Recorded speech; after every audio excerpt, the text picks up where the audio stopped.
As a newly appointed king, there's no surprise Charles has to be hiding something from us, right?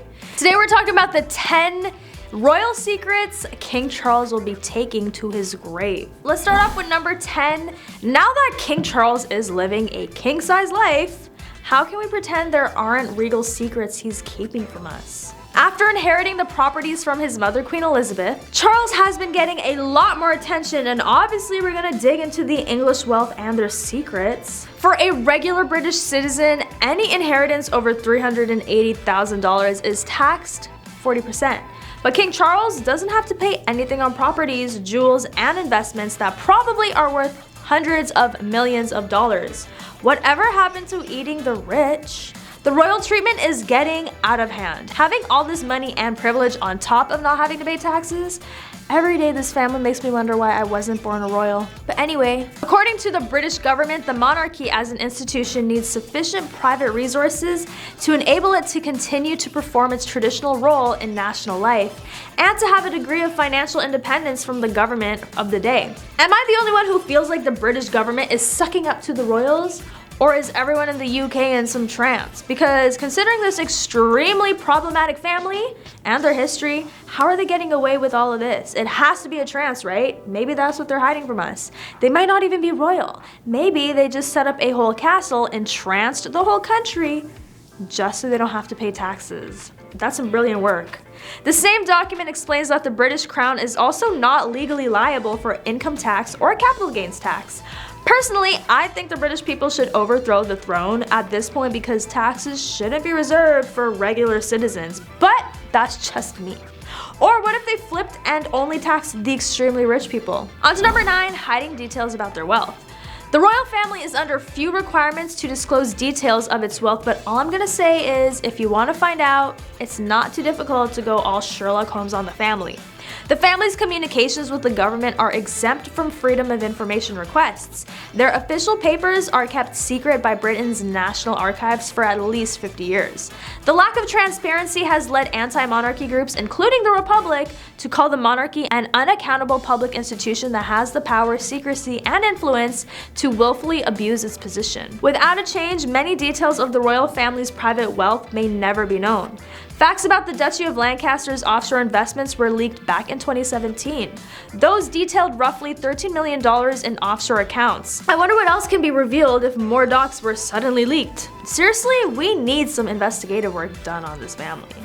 Other reports have suggested questionable foreign dealings or arrangements. King Charles was accused of offering to help secure a knighthood for a Saudi national in response to a donation to his charitable foundation. Representatives of Charles denied any impropriety, but still sounds a little suspicious to me. On to number 8, disruption in the bloodline. Historically speaking, having a claim to the throne has been a big deal. Wars have been fought over who has the most right to rule, and even if it is less significant to everyday people, the royal family takes this very seriously. If they were not the legitimate heirs to the throne for some reason, then they'd be just regular folks who'd have to find a house to rent somewhere. If only. No one questions the legitimacy of the royal family, but there has been some potential for disruption thanks to DNA analysis of a body found in a parking lot. After King Richard III was struck down in battle in 1485, his body was laid to rest at Greyfriars Abbey. But a lot can happen in over 500 years, and the abbey, along with the king, were more or less forgotten, so much that his grave ended up being under an office building's parking lot. Other bodies had been discovered over the years on the property, and it was known to have once been the site of the abbey. During a DNA analysis to confirm his identity, it turned out to be Richard, but listen to this plot twist. The Y chromosomes in the DNA analysis don't match others in the royal line. Who's the imposter? So quick biology lesson for you guys to help break this down. The maternal line was used to identify the remains of Richard, but if the Y chromosome passed down from the male side doesn't match, it means somewhere in the family line there may have been an affair. Someone at some time gave birth to a child not of the royal line or pretended the child was legit. That is the real English tea of the day. Drop in the comments who you think the imposter child was, because these theories could get interesting. Since we don't know when this affair may have occurred, there's no way to know when it affected the bloodline. So maybe the current royals are the real deal, or maybe they aren't. On to number 7, relative of Dracula. Ever so often, the ruling class gets compared to vampires for their habits of living off the people over whom they rule. So there were likely a few critics of the royal family, and King Charles in particular, who would be delighted to discover that the king is literally related to Dracula. If Hotel Transylvania makes a new movie, I know who they can incorporate into the plot. Or even better, have as a voice actor for a new character. Matter of fact, I should pitch this idea to Sony ASAP. In real life, Bram Stoker is believed to have based his famous vampire in part on Vlad Tepes. 15th century Romanian prince, Vlad earned himself the nickname Impaler due to his penchant for sticking enemies on sharp poles. So the story goes. His bloodlust was legendary enough to make him forever associated with history's greatest vampire. Fast forward to the present, and Prince Charles is a distant relative of the Romanian prince. He's Dracula's great-grandson 16 times removed.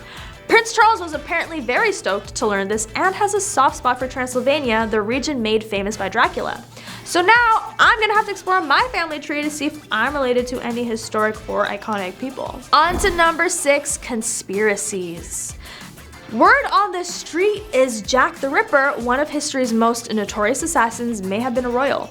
His identity was never determined, and even to this day, over a century later, people are trying to piece it together. But back in the day, one potential suspect was Prince Albert Victor. What is going on with this family?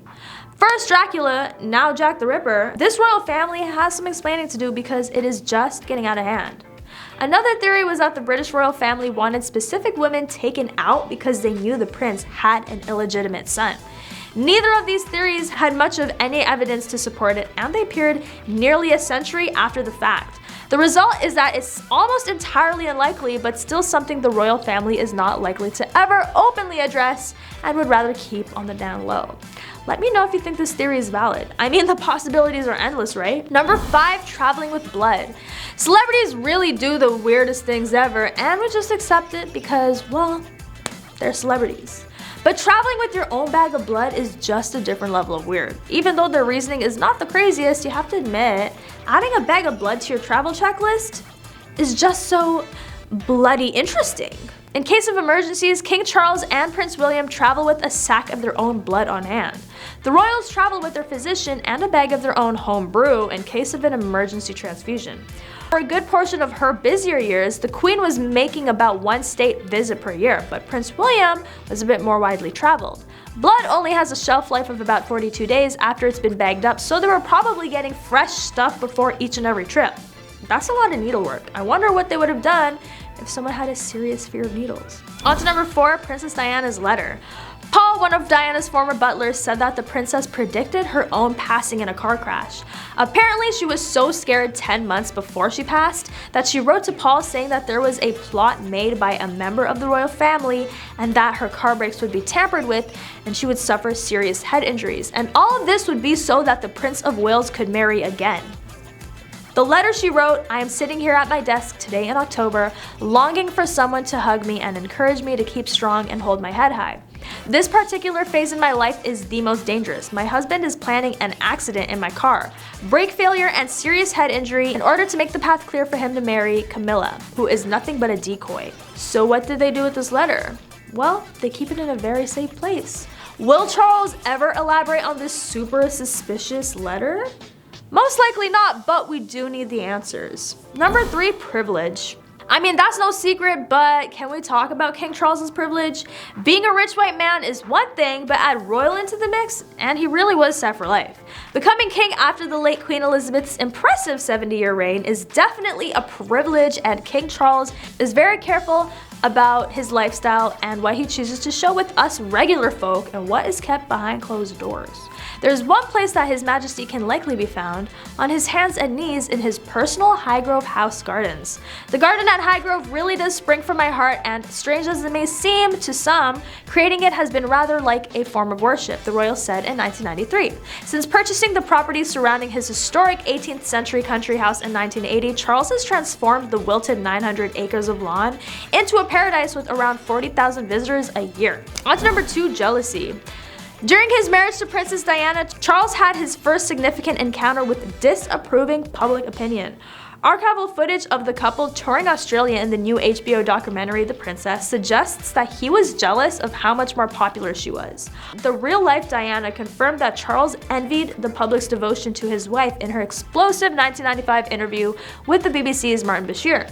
The pressure on both of us as a couple with the media was phenomenal and misunderstood by a great many people, she said. We'd be going around Australia, for instance, and all you could hear was, "Oh, she's on the other side." Diana subsequently clarified that the waiting crowds were expressing their disappointment that Charles was closer to them rather than Diana. Someone close to you acting out of jealousy towards you is never fun, and considering he was a future king at the time, I'm sure that hurt his ego even though it shouldn't have. He should have been proud of how publicly accepted his future queen was, but I guess not everyone, even a whole king, likes to see other people winning, right? And finally, number 1, making or costing money. There's one question that many have wondered. Do the royals cost the government money or do they make it money? Well, for one, the royals draw tourist dollars as well as publicity for Britain. In 2017, a valuation company called Brand Finance estimated that the monarch boosted the tourism sector by the equivalent of more than $640 million. And while the sovereign grant has been growing, which means more money for the royals, the Crown Estate provides a huge sum of money to the government. Anti-monarchy groups don't really think the royal family brings in money, a figment of the spin doctor's imagination, they say. These groups might be onto something since they suspect that the monarchy actually costs the country about $400 million a year. McClure, the expert on the royals, has estimated the government's cost to protect the family at well over $100 million annually. Reports in the British press have suggested that King Charles, a conservationist by nature, hopes to slim down the monarchy with fewer senior royals involved in public engagements. He has also talked about opening up more royal properties to the public, a move that could theoretically bring in more revenue. I can see how this might be a smart business move, but I still do think the anti-monarchy groups might be onto something. But that's all for today's top 10. Let me know what secret was the most surprising to you. And don't forget to like and subscribe, and I'll catch you next time on The Rich Life.